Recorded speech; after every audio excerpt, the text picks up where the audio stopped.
Hello, everyone, and welcome to the Home Service Monopoly Podcast. I'm very excited because today's guest is talking about one of the hottest topics in our industry right now, and that is selling your company or buying companies, right? So, Claudio, welcome. Well, thank you so much, Arielle. Thank you for having me with you. I always said that I appreciate very much Business 411, and I love the job that you guys are doing. Uh, Mainly because the better you do your job, the better the valuation of the companies, and the more I can sell. So thank you for all that you're helping me. It's our pleasure, and we're going to get into that a lot on this podcast today. But Sure. just to back it up, for those of you who don't know who you are, can you give us the quick rundown, the quick bio? Who are you? What do you do?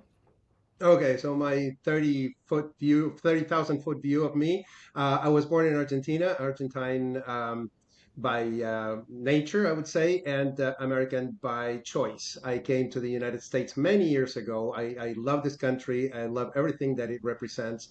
And ever since I was a little kid, I wanted to come over here. And I had the fortune to be brought here because they did bring me a company, Johnson and Johnson. They hired me in Argentina, and I came here 20 some years ago. I've been in the corporate world most of my life, but I didn't really like it. Although I love J&J, and I'll always say it, it's one of the best companies to work for. It's still corporate, and corporate means that you don't have much leeway to do what you want. You always have to ask for permission, and I hate to do that. So eventually, when I had the chance to break away from it, I did, and I started selling businesses and helping business owners exit. I wasn't 100% in corporate all my life because actually I started as an entrepreneur when I was 18 years old. And what I did is I created a company called The American Way that taught English to American executives. So when I started it when I was 18 and I sold it when I was 26. So I know a little bit about that, and I always loved entrepreneurship. So that's about me. I have a wife, three kids that are grown up, and we work together with my wife. My wife does all the brains part of this. I'm just the pretty face here. I love it. I love it. Thanks for that. And you've been doing this for quite some time, so it's good to hear, just what you've done, even selling your own company, Mhm. before. I'm gonna jump right in because people want to know, so I'm Sure. just gonna go right into the meat of this. How do you build a roofing company or a home service business that's sellable? What would people Okay. need to know? Yeah, the number one thing that you need to do is to have processes and procedures, right? You got to think, what does a buyer buy when they buy your company? They don't buy you, they don't buy the name, although the name is sometimes important. What they buy is a ongoing process that will make them money. At the end of the day, it's about money. It's buying something that makes you money. So the number one thing that you have to have is strong processes and procedures. The other thing to support those processes and procedures is a very strong leadership that will be able to manage and take care of the company after you're gone. Unfortunately, because business owners typically are type A personalities, and I am too, so I can say it. We tend to think that everything belongs to us and we have to have everything tight. The more you let go, the more you train your leadership, the more you have processes and procedures, the better. Okay. But there's another point that, it's not as sexy, if you will, which is the accounting part. And unfortunately, great companies sometimes are not sold because the accountant is just a mess. And I see it every day. They come to me and they say, Claudia, I want to sell the business. I have this, I have that. Okay, fine. Show me your P&L. Oh, well, I got to ask the accountant. It's not finished. Well, that doesn't work when you want to sell a company. You have to have updated numbers every single closing of the month. So are companies actually like are private equity companies when they're looking at what businesses to buy, are they actually Mhm. looking at how involved the owner is in the business and or is Of that course. owner removable? What tell us about that. Yeah, no, absolutely. They're very concerned about a company that pivots around the owner. If you have a company like that, you have to let go at least 6 months to a year before you actually put the business on the market. The buyer doesn't want to buy you. I mean, you can be a great guy, but you're the one who's leaving. They want to buy the company, and the company has to work without you for it to be acquirable. But sometimes you find a happy medium, and some people stay for 2 or 3 or 4 years in the company. And therefore, it's not as important to be 100% out of it, but you can't be in the weeds. You have to be in the strategy. And actually, as an owner, you should always be in the strategy. That's your job as an owner, not necessarily, being on a roof. You have to be thinking about what's coming in the next 5 years, what new technologies are coming, what your competition is doing. That's what an owner should be doing, and it should be transferable to top management. Yes, that's one number one question that they ask. The other question that they ask is about customer concentration. And this is not a big deal in residential companies, but it is a big deal in commercial companies. If your revenues come from two or three very big clients and the rest is nothing, well, then you have what's called customer concentration risk. The reason for that is should you lose one of these customers, you could lose 20, 30% of the business. Therefore, that's a risk. Another risk is supplier concentration, which is exactly the same thing, but on the other hand, if you're only buying from ABC or a Beacon or what have you, and you don't have relationships with other buyers, that's another risk that the buyer is going to assess when they do a valuation of your business. That's why it's so hard to just say, oh, these companies went for 5 times EBITDA, 6 times EBITDA. Well, you can't compare your company to somebody else's because there's a lot of nuances there that will make the valuation higher or lower. And that's going to be depending on your company and nobody else's. Wow. So definitely makes sense that you can't have one big client accounting for most of the revenue because if you lose that client, we all know what happens. There goes a percent of your revenue. So they're looking to de-risk as much as possible. And the suppliers is one thing that everyone can do right now, right? They could build relationships with more than one supplier if that's Mhm. something, they're trying to build a sellable company. You mentioned systems and processes. You mentioned financials. You mentioned not Mhm. having, one big client or a couple big clients that take up most of the revenue, and same thing with suppliers. What about on the marketing side? What does private equity or a company that's buying another company really want to see from marketing when considering buying that business? The first thing that they want to see is a plan, which is something very difficult to find. Okay. To be honest, most business owners don't have a real business or marketing plan. But buyers typically come from the corporate world and they're used to looking at, 5 year marketing plan, 3 year marketing plan, next year's marketing plan with budgets and with expected results. Unfortunately, that's one of the big areas too that business owners fail to plan and also to present. Because think about this, why does a buyer buy your company? They buy your company because they want to make money. So they want to see what plans you have to make money in the future, right? If they look at your history and they see that your company is growing and they ask the question, well, why is it growing? Don't tell me that it's growing. I know I can see that. Tell me why. How did you get to these results? And your answer is, I have no idea. Well, that's kind of like a red flag, right? Now, if you say, well, we implemented this marketing plan, we're doing this in social media, we're doing this in the neighborhood, we're doing whatever, okay? So, but I have a plan and I measure the plan. KPIs is very important. They ask these questions, what's your KPIs in marketing? How much are you selling per sales rep? How do you train your sales reps? That's the other one, big one. You want to have trained sales reps, right? What kind of technology do you use? And I'm throwing everything at this, but that's the way it is. They will ask about your technology. Are you using CRMs or are you doing this by hand? Do you have everything on an Excel file or do you use QuickBooks? And believe it or not, some multi-million dollars, I'm not saying top multi-million dollars, but a couple of $1 million, they're still doing things in Excel and they don't have QuickBooks. So when they come to me and I want to sell the company, it's very hard to show an Excel file to somebody and make it credible, right? Um, so that's all the things that you need to. I mean, let's face it. Really having a company that's successful is an extremely difficult job, and the business owners have to have so many balls in the air that it's important for them to rely on some other people. It's important when you buy a company or when the buyer comes and looks at a company and say, okay, well, they're working with this team for marketing. They're working with that team or they're outsourcing this. They have trainers training the sales rep. They have people supervising the crews. that is something that a buyer wants to see, right? Not that, you know, John owner is doing everything. So they want to see proper leadership, proper management, proper partnerships in place for the company, it sounds like.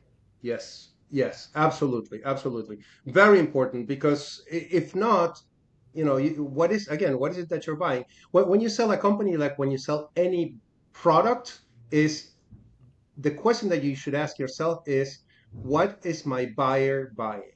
Okay, and start from there. The other thing is, and this is a pretty big discrepancy between a business owner and a business buyer, is the business owner starts by looking at the revenues, right?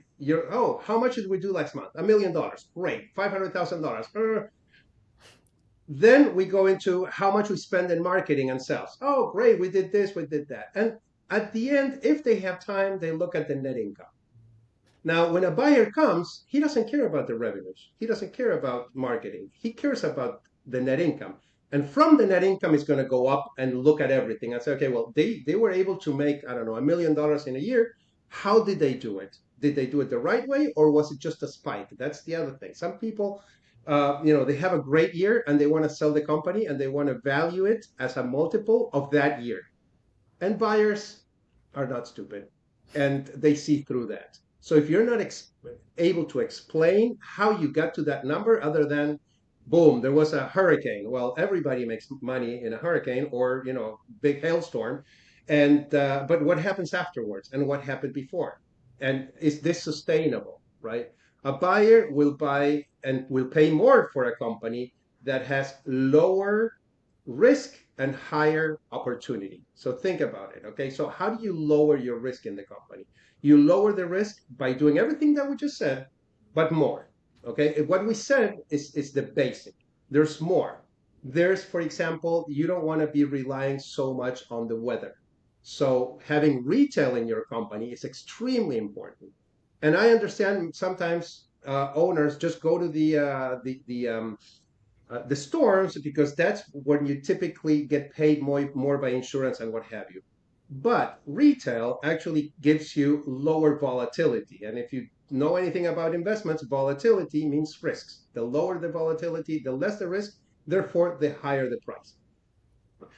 The other thing is risk of concentration in geography. So if you're only doing, I don't know, Tampa or Orlando or Dallas, and you're not spread out, well, you're not going to be as valuable as somebody that has 4 or 5 locations in different places, because you have different things going on there, different weather patterns, or what have you.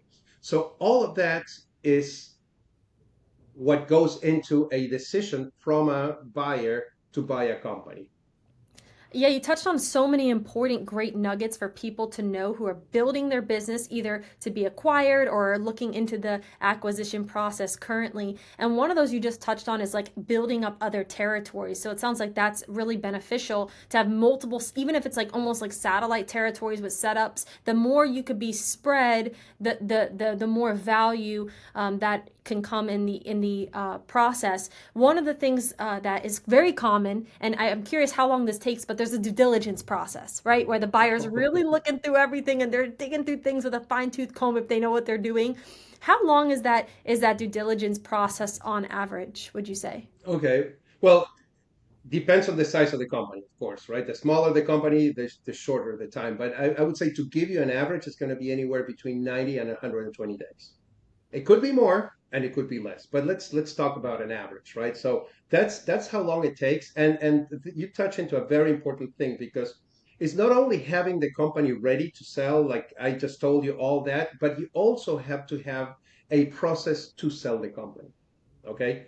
And the reason why I'm bringing this up now is because you're talking about due diligence. You should be ready for the due diligence the moment that you put the business on the market, not when they're starting to ask questions. So the way I work with my clients is, we sign the agreement to sell the company, we put the business on the market, and as I'm starting to receive offers and people that are interested, we're starting to prepare that due diligence, because there's a period between the signature of an LOI and the closing of the deal, which is where you do the due diligence, right? So right after you sign the LOI, you do the due diligence. Actually, the first thing you do is called quality of earnings. You do quality of earnings and then due diligence. So that period, you need to have it as short as possible because this is the riskiest part of the whole process.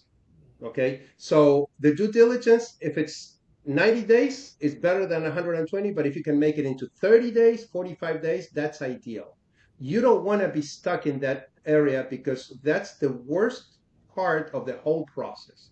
Very risky, extremely stressful. The owners typically, I've had so many conversations with owners, and being a business broker is a little bit about finance, a little bit about marketing, and a lot about psychology. So I have to walk them off the ledge all the time because they say, well, what does this guy want from me? He doesn't trust me. It's not that. It's that they have to do due diligence because most of the time they have to present those numbers to the people who are giving them the money to buy the company. So the questions can get overwhelming. There's hundreds and hundreds of questions. There's due diligence for every part of the company. There's legal, there's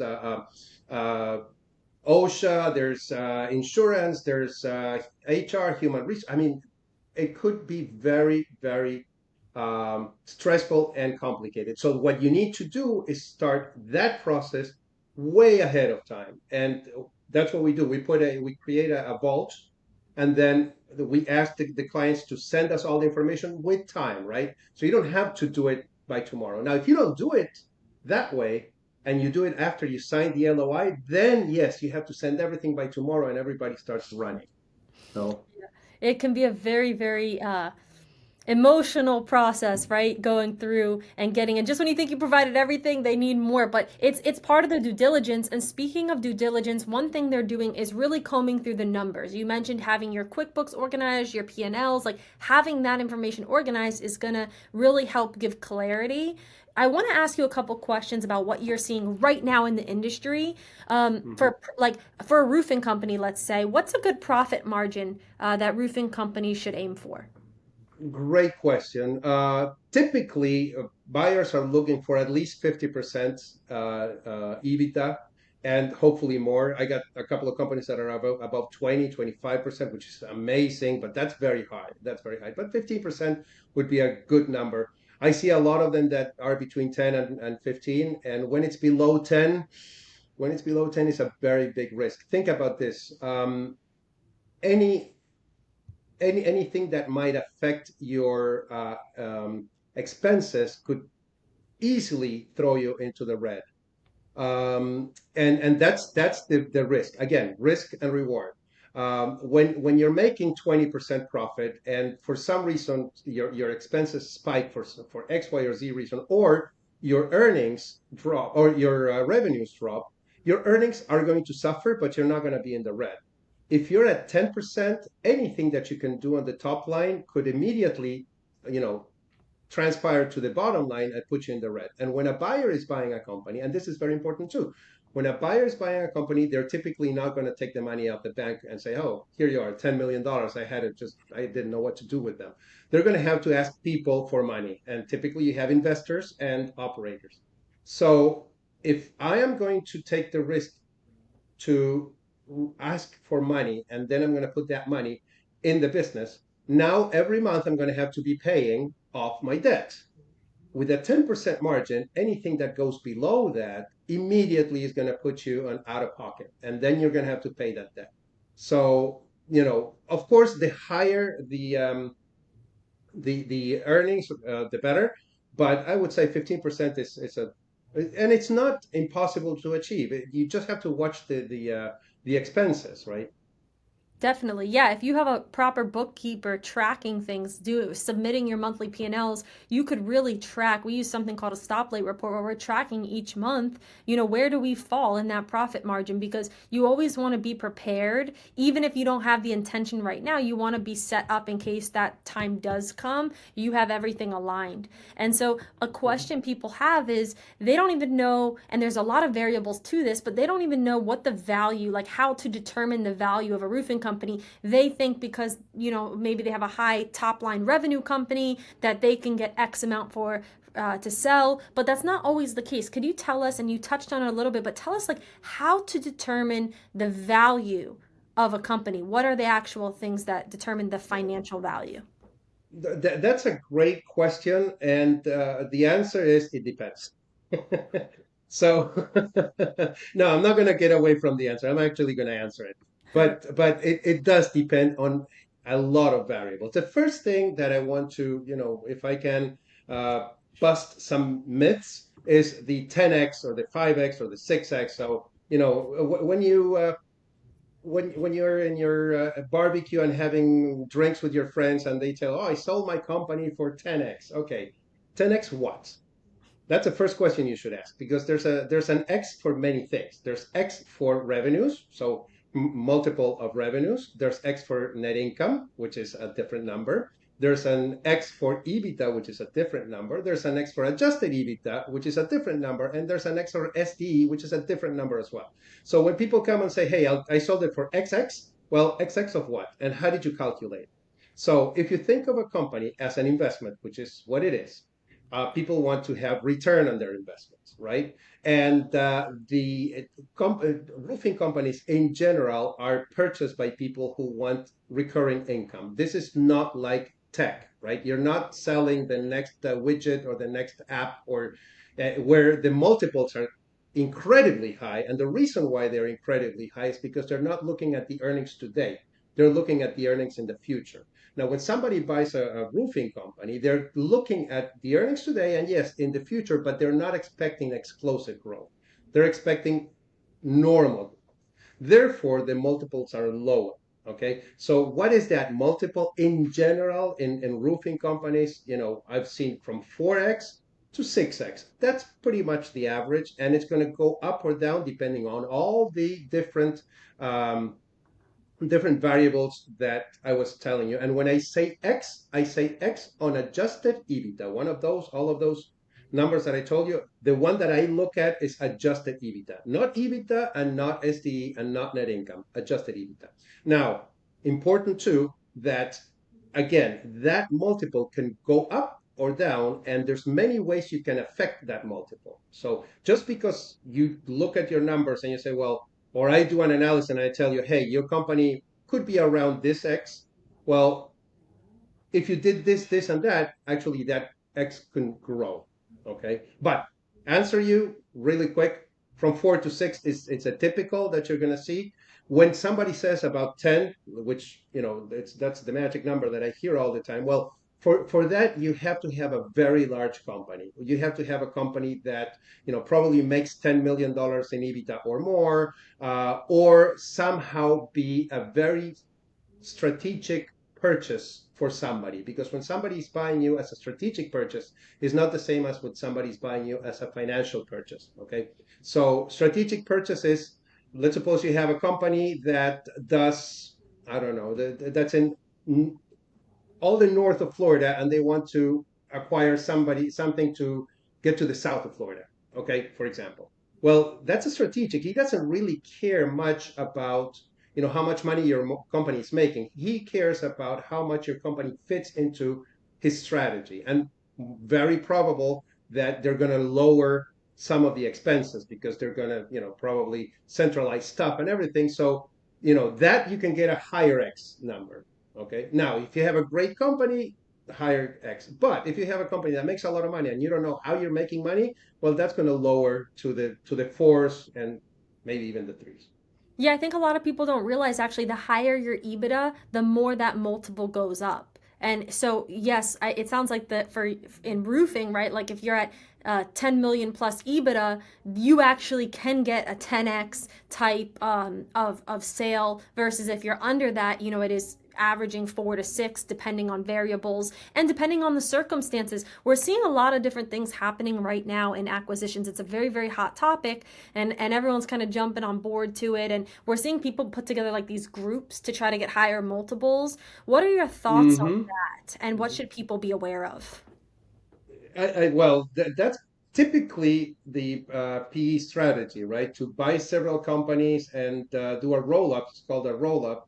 and then resell it because you're adding EBITDA, 1 million here, 2 million there, 5 million there, and then you add it to an X amount, and then you sell it. And not only you grew the sales and the earnings, but you also grew the multiplier. So the effect is double, and that's where private equity lives. Now, it's not easy to do. It's really hard to do. So some people want to do it, but if you've never done acquisitions and you want to grow through acquisitions, your best bet is to somehow partner with somebody that knows about acquisitions. The worst part of an acquisition is not the moment when you acquire it, it's after you acquire it. And how do you uh, start working with the new company and integrate it into your processes and procedures and your culture. It's mergers are really hard to pull through, and it's not like okay, I got a couple of $1 million, I'll give you $1 million and that's it. That's the easy part, if you will. The hard part is to get those teams to work together. So if somebody's using AccuLinks, the other one is doing using Job Nimbus, the other one is using Jobber. Well, now what do we do? Which one do we work with? Do we leave them each one doing their own, or do we bring them all together? Same thing with the accounting software. Same thing with the training of your sales reps. Your sales reps were trained by this company, and some other sales reps were trained by another company. The culture of the company. One company loves to go on outings all the time. They take their employees, I don't know, to Bermudas or whatever, and the other one never does anything for the employees. All of those things that seem not so important after the acquisition are the ones that are going to make or break that acquisition. That's why it's important that if you want to grow through acquisition, which is a great way to grow, you need to work with people who know how to manage all this. And that's it. I had a conversation with a private equity just a few days ago where we had two or three smaller companies and we were thinking about putting them together and selling them as one. Okay. So we were working on that, but he was very blunt and he says, my buyer says, you know what, Claudio? No, I need to buy one and incorporate it. Then I need to buy another one and incorporate it because I get three of them all at the same time is going to be a mess and I just can't manage it. So yes, it's a good strategy, but like everything else, you have to know what you're doing. Okay. Yeah, definitely. There's a lot of moving pieces, and there's actually a lot of complexity to a deal that sometimes people don't realize until they actually go through the acquisition themselves, whether they're selling their company or we've seen a huge growth strategy for people is actually buying other companies in order to add to Mm-hmm. their revenue, and it's actually a growth strategy. Once you get to a certain point, that's one of the ways, that the largest companies even, grow their top line revenue. I want to kind of shift gears here for a moment and talk about what should owners know, because some owners want to stay involved in the business, some want to be completely retired. I'm sure this is a question that really influences who the right buyer is for them. But what should owners know? Because I've seen some deals go down and people didn't realize until the deal was done and they were going through it like, oh shoot, what did I do? Right? Like they're kicking me out of my own business, or there's another side to it. So what should owners know post sale? Yeah, well, that as everything, in business, there's risk and there's real risks when you do an acquisition or when you sell your company, right? So the first thing that I think is the most important is to actually know your buyer. Okay. And I don't mean just know, go to LinkedIn and see if they have a profile in LinkedIn. Is actually understanding your buyer's values, their culture, how they're going to manage your company once they buy it. Because like everything else and in everywhere, there's a lot of uh, not nice people, if I can say it, okay, out there that they pretend to be a big private equity and they're not. And sometimes, even good buyers, they might not fit your culture. They might be great for somebody else, but not you. For example, if you want to sell the company to grow it, well, you need a certain type of buyer, right? And you want to stay in the company for many years, and that's great. But if you want to sell the company and just 6 months later disappear and go to Bahamas, that's a different type of buyer, right? So it's very, very important. I would say before knowing the buyer, it's very important to have an exit strategy, to know why you're selling the company and what you're going to do afterwards. Number one. Number two, like I said, buyer. But the other thing is to really be educated on how this whole thing process works. The process is not simple. It's a landmine field, right? It's a minefield. There's so many things that could go wrong. And one of them, for example, is when they tell you about the second bite at the apple. And everybody talks about the 10x and the second bite at the apple, everybody talks about it, but not many people actually understand it. So that second bite at the apple could be great if you do it right, and could be horrible if you don't do it right. When you sign the LOI to sell the business, and I'm not saying when you sign the asset purchase agreement, I'm saying when you sign the LOI, you should be very mindful and read very well what this offer actually looks like. Okay, they're going to say, I'll give you 70% cash and 30% in stock, or 30% is going to be with earnouts and stock and seller financing. You're never going to sell it cash. There's always something that's going to happen there. Now, when you look at stocks, for this, they say, okay, well, you're going to buy the stock of the company, and 5 years from now, when you sell it, you're going to get X amount of growth. Okay, what kind of stock are you giving me? Type A, B, C? Do I have preferred shares? Do I not? Do I have common shares? And people don't even ask that. And that is a huge, you know, way to get dinged at the end because you don't read that.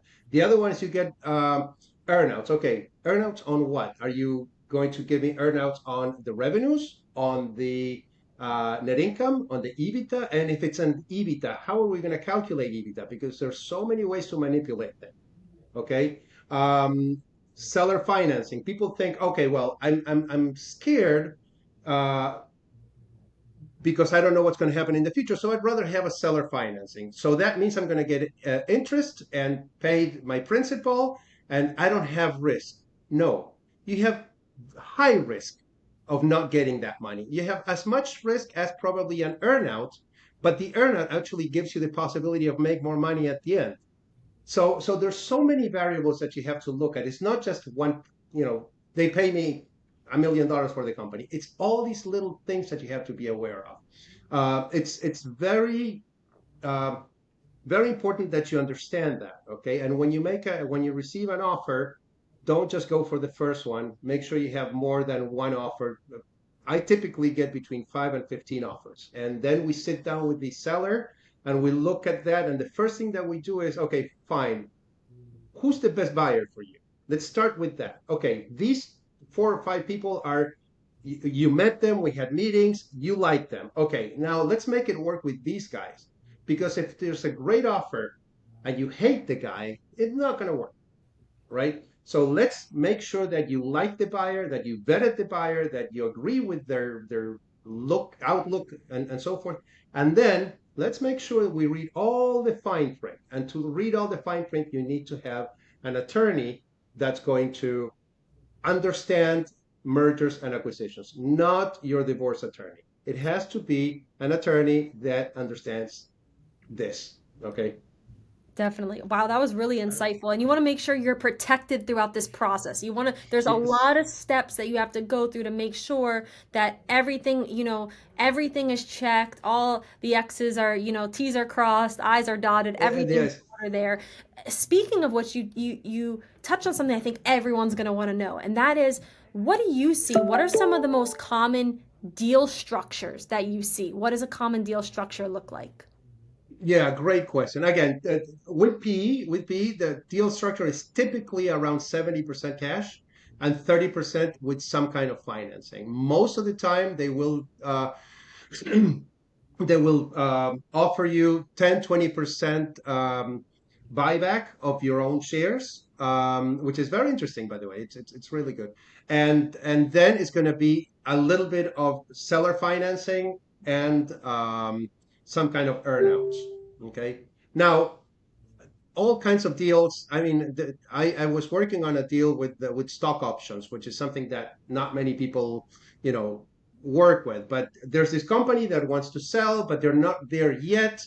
So the company that wants to acquire them, they're actually buying, offering them options for the future. So in the future, they might or might not buy the company, whether it reaches certain the rest of the company. They buy part of it. But so there's all kinds of deal structures, and you can get very creative on that. But the typical would be around 70% cash and the rest in some kind of financing. Do you recommend people keep money or equity within the company they sell? I see there's some controversy or like some different opinions, we should say, on that. But do you recommend that people still have a little bit of their foot into things, or just get out clean? No, of course it's up to the seller, but I recommend always to keep something in the company, because right now you have 100% in the company, so you're taking out, let's suppose you take out 70, 80%, then you put back 10, 20% or whatever percentage is. So now all the money that was in the company moved to your pockets and you're putting it somewhere else safe. So now you're quote unquote gambling, you're reinvesting only 20%. And if that 20% plays as the private equity that's buying you is intending it to play, that 20% could be more than the 70% or the 80% that you got at the beginning. So I am as an investor and in life, I'm typically, very conservative. I don't like to gamble too much, but gambling a little bit might turn out to be a huge opportunity. And the other thing is, from a tax point of view, you want to make sure that you don't get all the money at the same time, because you're going to pay through the nose on taxes, right? That's the other thing, taxes. You have to work with somebody that knows about taxes and can structure the deal from a tax point of view so it minimizes the impact. If not, you could be paying Uncle Sam a lot more, and I'm not very fond of that. Oh, I am with you. That tax strategy is a whole other conversation for another time, because that could go Yes. we go really, really deep with that. There's a bunch of people right now Hmm. in the industry getting letters, tons of letters. We want to buy you from private equity companies. They get them all the time. What should people do with these letters? Should they actually call Well, them and see what's going on and see if it's legit, or just toss them? Or what do you think people should do with those letters they get? okay. What I typically say is, I get those letters too. I typically get those letters from a Nigerian prince that has $40 million and they can't take it off the market, and he's asking me to help him. I'm not sure if you ever got that, but so there's all of us, brokers, buyers, send letters to see if we can actually buy a company or represent a company. I mean, just because you get a letter doesn't really mean anything. Anybody can go to Google, download the addresses of all the roofing companies in the area, check how many stars they have, and send letters. That's what 99% of the people do. Okay, so I wouldn't be too flattered with that, because they don't even know who you are. Now, if after they look at your numbers and after they've met you, then they're making an offer, that's a real offer. Okay, a real offer is actually an LOI or an IOI after they met you, after they looked at the numbers, after they have some kind of relationship with you. So just because you get a letter doesn't really mean anything. Everybody does it. And what I'm doing now, I'm doing something different. I'm not sending a letter saying I have a buyer for your business. What I say is I have a process to sell your business, because that's what you really want to have. You want to have like, if you want to have a process for roofing, you want to have a process for selling your business. And what does that process look like? Well, at least, first of all, have a marketing plan. Oh, same thing as if we were, a roofing company. I do the same thing. So I practice what I preach. I put a plan.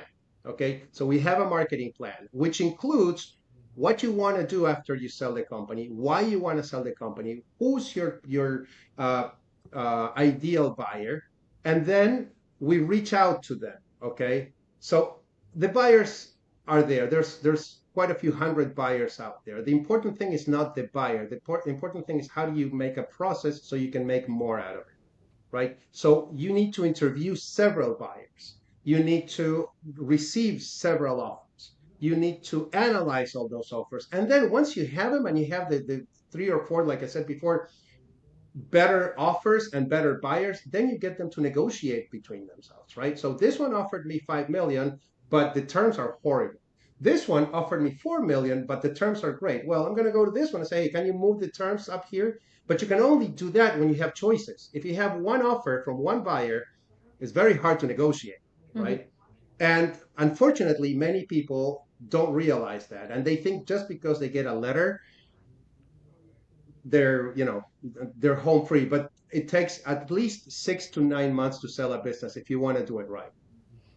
Definitely. A lot of great insights there, a lot of great wisdom when it comes to selling a company and what it actually takes. I want to move into my favorite part. It's this or that. It's a quick run through. I'm going to give you two options and you're going to tell Oh me my which God. one, but it's this or that business acquisition version. Okay. So Okay. I'm going to give you two. You can only choose one. That's the key. You ready? Okay, ready. All right. Sell to a competitor or to private equity. Private equity. Keep a partial ownership or full buyout.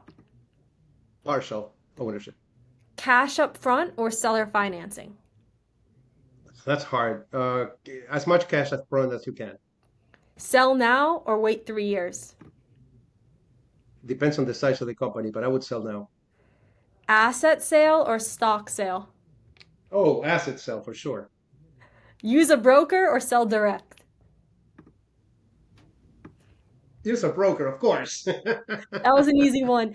National That's buyer easy. or a local buyer. Oh, Jesus, that depends on what you want to do. I would say national, they're bigger and they can close deals faster. Merge with another company, maybe for like a group sale or sell outright. Solo. Depends on your size. If you're small, you should merge with another company. Stay on as a consultant or walk away immediately after the sale.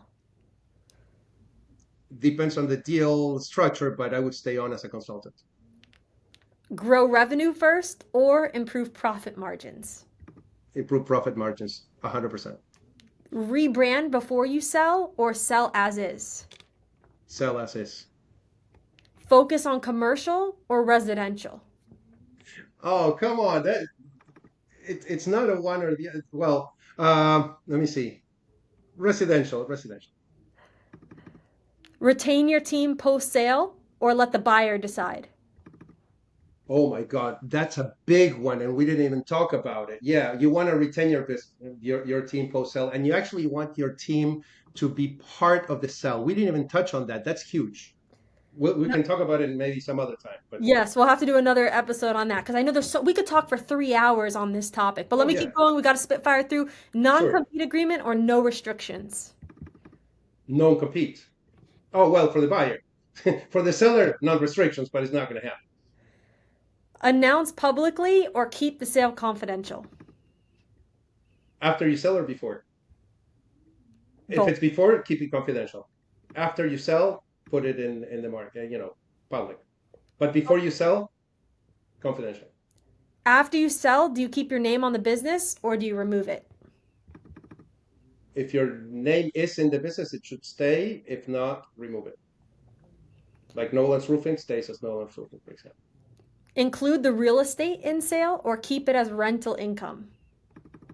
Keep it as rental income. Most private equities don't want to buy real estate, so don't try to sell it.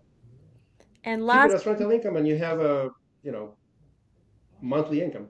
yeah, I see a lot of people keeping their real estate as, just real estate income. And last but not least, this depends on the buyer, but what are you seeing more of? Roofing industry, like continuing in the roofing industry after you sell or retire completely.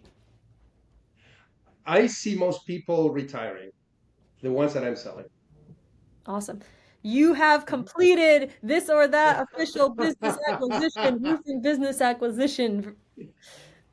Thank you You so didn't much. warn me of this one. Okay, you took me by surprise. I like it. I like It's a it. surprise. And yes, I know when it comes to roofing businesses, selling businesses, there's so many variables. So it's not all black and white, Yes. guys. So for anyone listening to this, this was a think fast kind of what he's seeing happening. But it could Mhm. really, every different company's different, every seller's different, every buyer's different. And that's why you need guidance. And that's why we did this podcast today. I wanted this topic to educate everyone. We'll probably have to do a second version because there's so much more we I'd could love dive to. into, but I want to make sure everyone has the knowledge, the processes, and is protected when it comes to acquisition. So for anyone interested in exploring this path or just connecting with you, Claudio, how can they find you?